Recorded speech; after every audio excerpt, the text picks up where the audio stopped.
ప్రపంచం మొత్తాన్ని నడిపించేవి రెండే రెండు, ఒకటి బిజినెస్, ఇంకొకటి పాలిటిక్స్.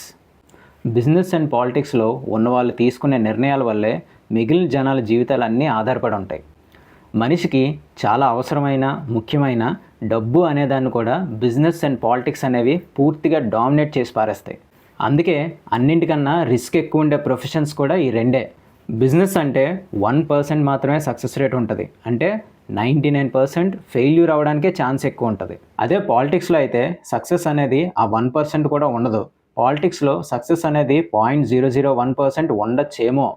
ఏ బిజినెస్ అయినా దానికంటూ particular customers or end users ఉంటారు. వాళ్ళు కూడా చాలా తక్కువ పర్సంటేజ్ ఉంటారు. మనం జస్ట్ వాళ్ళని టార్గెట్ చేస్తే సరిపోద్ది. ఎవరిని బతిమలాడుకోవాల్సిన అవసరం లేదు. మనం ఇచ్చే ప్రోడక్ట్ ఆర్ సర్వీస్లో క్వాలిటీ అనేది మెయింటైన్ చేస్తే బిజినెస్లో మనం ఎక్కడైనా సక్సెస్ అవ్వచ్చు.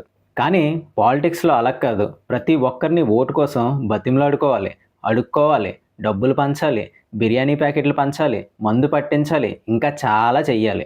ఇవన్నీ చేసినా కూడా పాలిటిక్స్లో గెలుస్తామన్న గ్యారంటీ లేదు.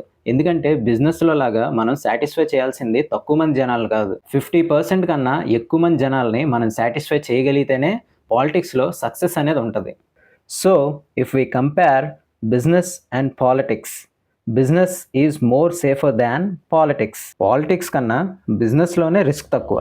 ఒకవేళ ఎవడైనా పాలిటిక్స్లోకి వెళ్ళాలన్నా కూడా ఆడికి వెనకాల బిజినెస్ అనేది ఏదో ఒకటి కంపల్సరీగా ఉండాలి. అప్పుడే ఆడికి పాలిటిక్స్లో తిరగడానికి అవసరమైన డబ్బు అంతా బిజినెస్ నుండి వస్తుంది.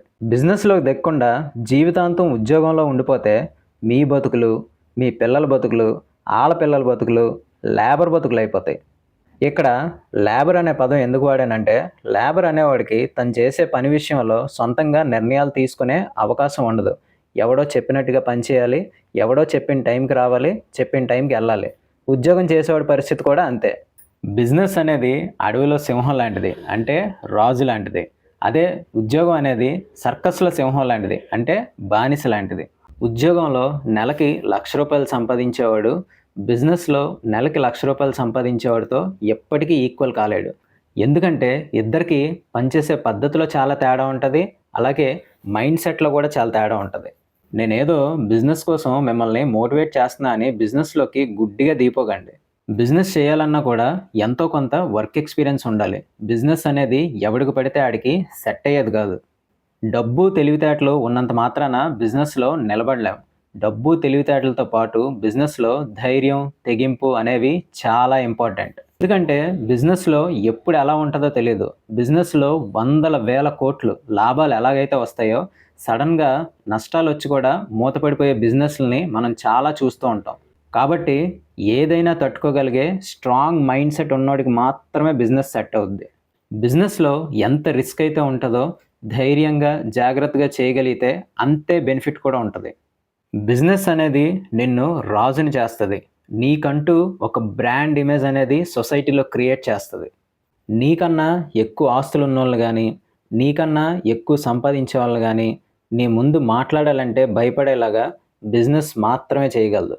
So, my final conclusion is business is life and business is everything. This is Balaji Kocherla. I'll come back with a bang and I'll bang the society again and again and again.